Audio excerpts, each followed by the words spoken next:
الحمد لله نحمده ونستعينه ونستغفره ونؤمن به ونتوكل عليه ونعوذ بالله من شرور أنفسنا ومن سيئات أعمالنا ونعوذ بالله من شرور أنفسنا ومن سيئات أعمالنا من يهده الله فلا مضل له ومن يضلل فلا هادي له ونشهد أن لا إله إلا الله وحده لا شريك له ونشهد أن سيدنا وحبيبنا وشفيعنا ومولانا محمدا عبده ورسوله أما بعد فأعوذ بالله من الشيطان الرجيم بسم الله الرحمن الرحيم قل إن كنتم تحبون الله فاتبعوني يحببكم الله قل إن كنتم تحبون الله فاتبعوني يحببكم الله ويغفر لكم ذنوبكم والله غفور رحيم قل أطيعوا الله والرسول فإن تولوا فإن الله لا يحب الكافرين وقال النبي صلى الله عليه وسلم تركت فيكم أمرين لن تضلوا ما مسكتم بهما كتاب الله وسنة نبيه وقال عليه الصلاة والسلام من أحدث في أمرنا هذا ما ليس منه فهو رد وقال عليه الصلاة والسلام أما بعد فإن خير الحديث كتاب الله وخير الهدي هدي محمد وشر الأمور محدثاتها وكل بدعة ضلالة رواه مسلم وفي رواية النسائي وكل ضلالة في النار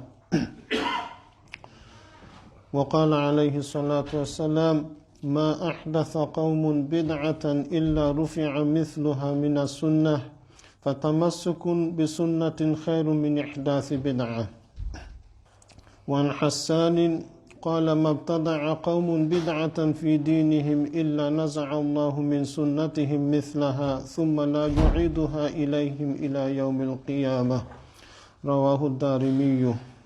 Inshallah, in today's session, I would like to just continue with the discussion that I started 2 weeks ago on the topic of various customs and practices that we have in our communities on the occasion of a death is the feeding of people. So when a person passes away in our various communities, and I said especially in our Asian communities, South Asian communities, Bangladesh, India, and Pakistan, and so on, we tend to feed people in various ways.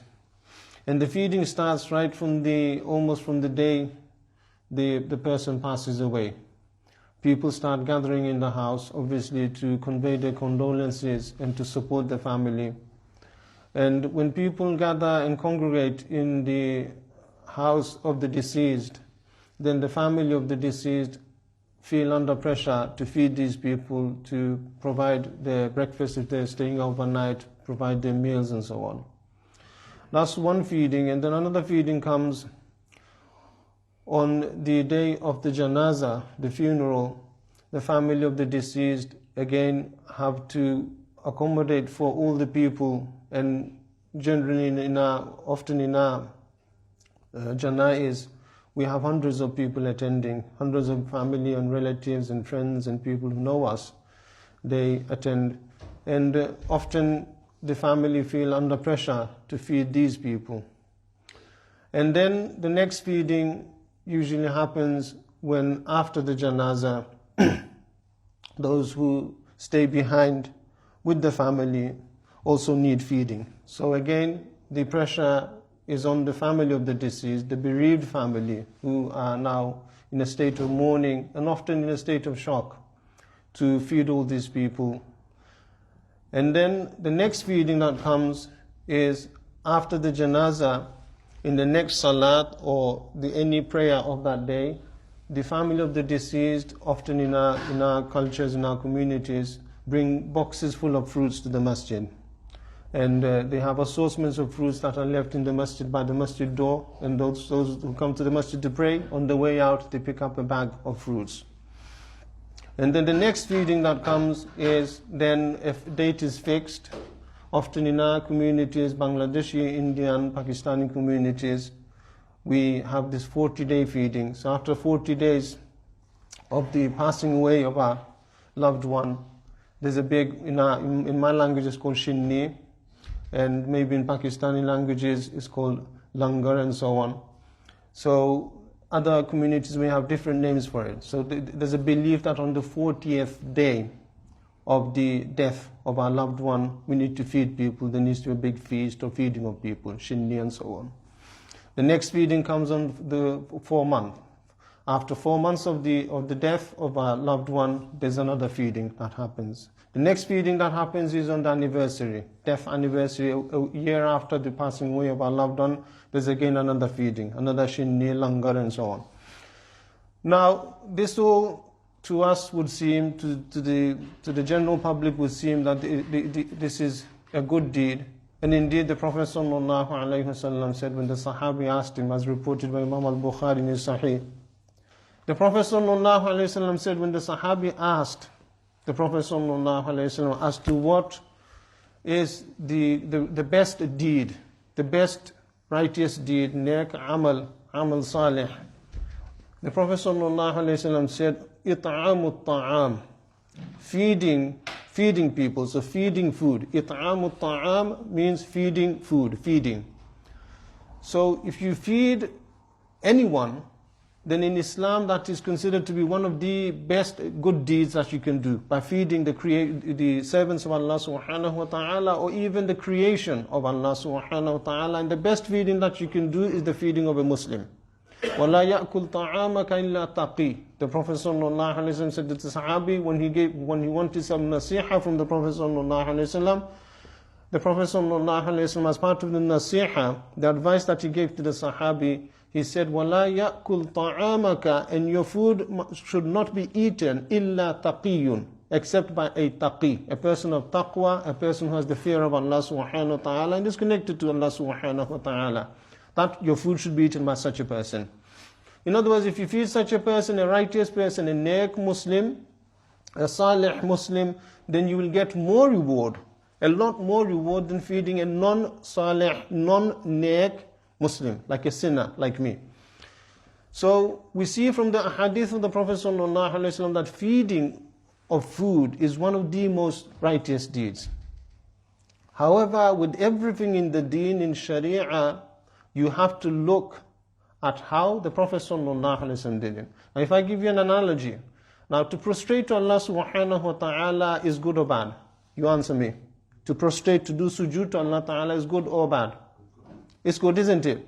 It's so good that the Prophet ﷺ said that the closest that a servant of Allah can get to Allah subhanahu wa ta'ala, أَقْرَبُ مَا يَكُونُ الْعَبْدُ مِنَ اللَّهِ سُبْحَانَهُ وَتَعَالَى وَهُوَ فِي السُّجُودِ أو كما قال النبي صلى الله عليه وسلم. Now the closest that a servant of Allah can get to Allah Ta'ala is when he is in a state of sujood. He's prostrating. He's close to Allah subhanahu wa ta'ala.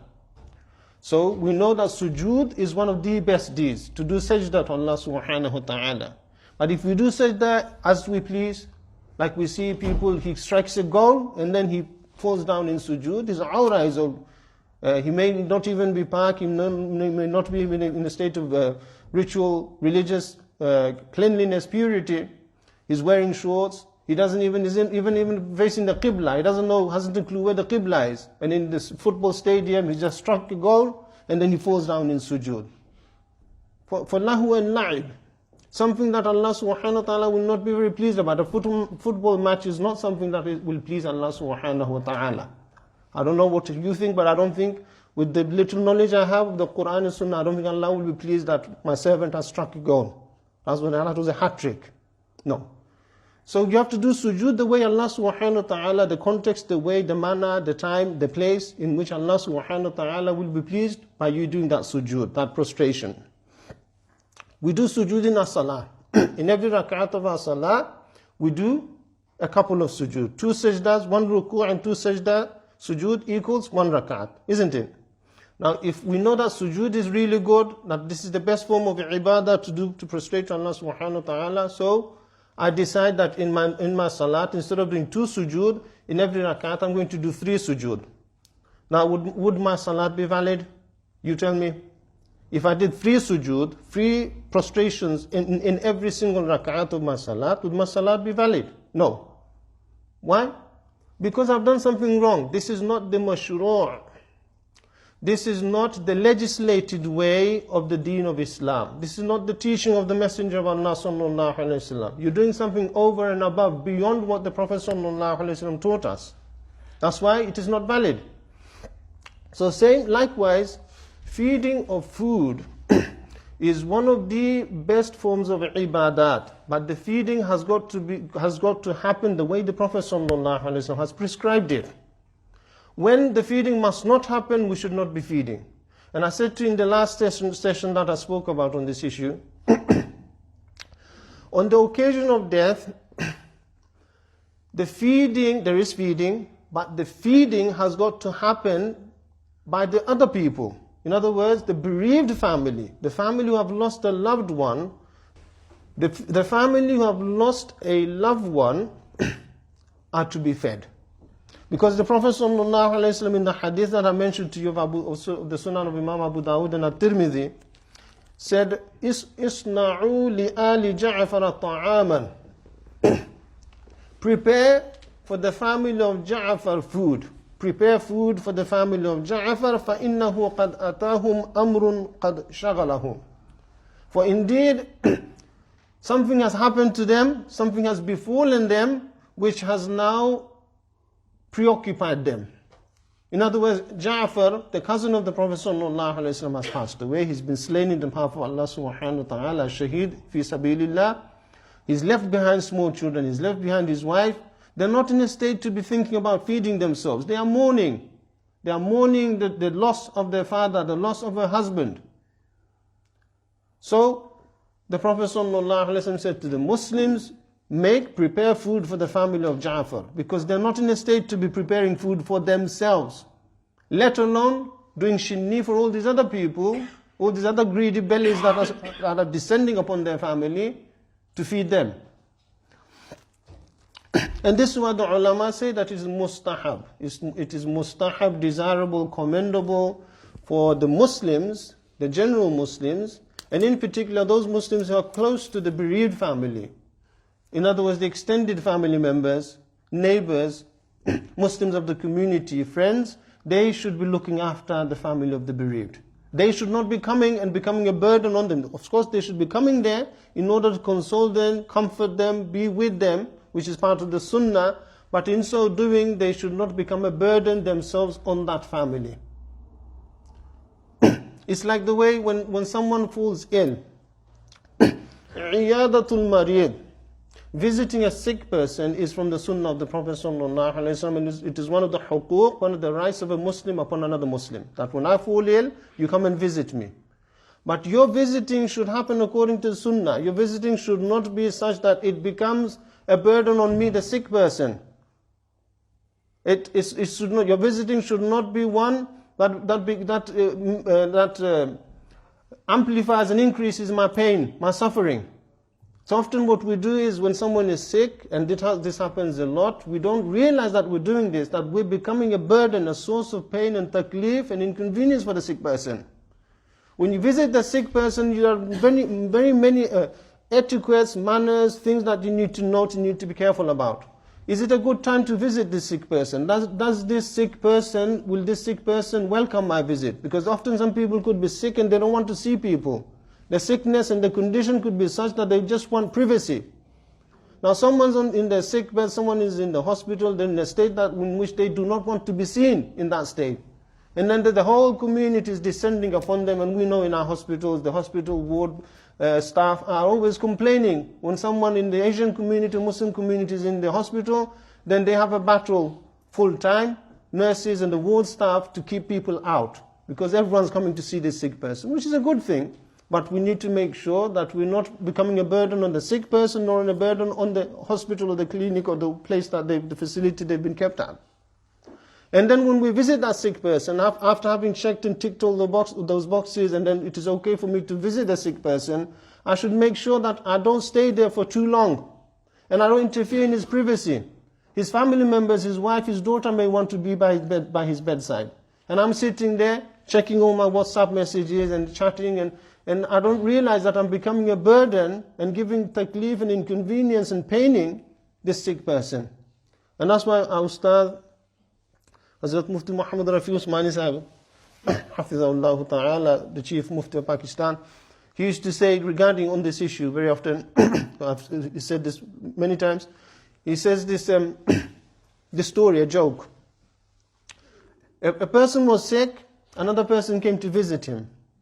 And he was sitting there for so long, and then other people are coming and going, visiting the sick person. And then the person who was there for so long by the sick person, he was complaining of how these people have no regard for you, and they keep coming, so many people are coming and giving you this taklif, and they're disturbing you and causing you this inconvenience. I tell you what, I'm going to get up and lock the door, latch the door, put the latch on. So the sick person says, yes, please, but please do it from the outside. In other words, you get out first and then lock the door from the outside. Because he wasn't realizing that he was a means of inconvenience and pain and taklif to the sick person. So again, a thing, iyadatul marid, visiting the sick person, is something that is highly commended, highly rewarded. When a person visits a sick person in the morning until the night, 70,000 angels pray for you. They do dua for you, the one who went to visit the sick person. If you visit a sick person in the evening, then until the next morning, 70,000 malaika, angels of Allah subhanahu wa ta'ala, do dua for you, the one who is visiting the sick person. But it has got to be according to the sunnah. It has got to be according to the deen. So feeding of people is commendable. When someone dies, feeding of people is commendable, but how do we feed and who do we feed? When do we feed? The ones that are to be fed are the bereaved family, not the community or the relatives. And they are to be looked after for how long? The fuqaha state that they should be fed and looked after for 3 days. And that's the minimum. Now depending on their circumstances and their shock and their loss, you may extend that. The Muslims, the relatives, extended family and relatives and friends, you may extend that and you may look after them for more than 3 days. Depending on their condition. Not everyone handles and deals with shock and bereavement in the same way. Some people just bounce back and they get back to normality in the next day.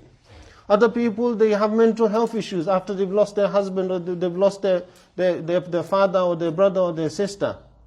So people deal with bereavement in different ways.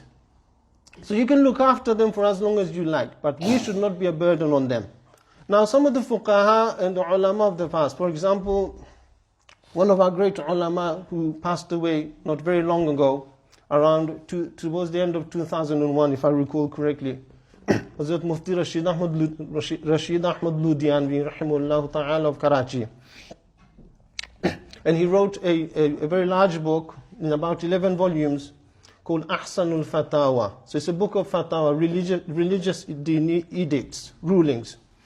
And there's a section there in his Ahsanul Fatawa on this practice of shinni that we do, feeding of people, langar, 40 days, 4 months, anniversary, and feeding on the day of the janazah and so on. And he says that Mufti Rashid Ahmad Ludianvi rahimahullah ta'ala states, he said this practice of feeding people is from Hinduism. He says it's not from Islam. To feed people by the bereaved family, the family going through the shock of losing their loved one, is from Hinduism. He says its roots lie in Hinduism. And also the fuqaha state, and this is beautiful, Inna da'wata shuri'at fi surur la fi shurur. Inna da'wata da'wat, feeding of people, shuri'at fi surur. It has been legislated, it is an amal commendable and encouraged by Islam, fi surur. Surur means occasions of joy. On occasions of joy, you feed people. La fi shurur, but not on occasions of sadness. There's no da'wat. When I'm happy, then I invite you to my house. When you're happy, you invite me to your house for food. Because I'm happy, something's happened, I've got a new job, I've got a promotion. Or something's happened, something good has happened in my life.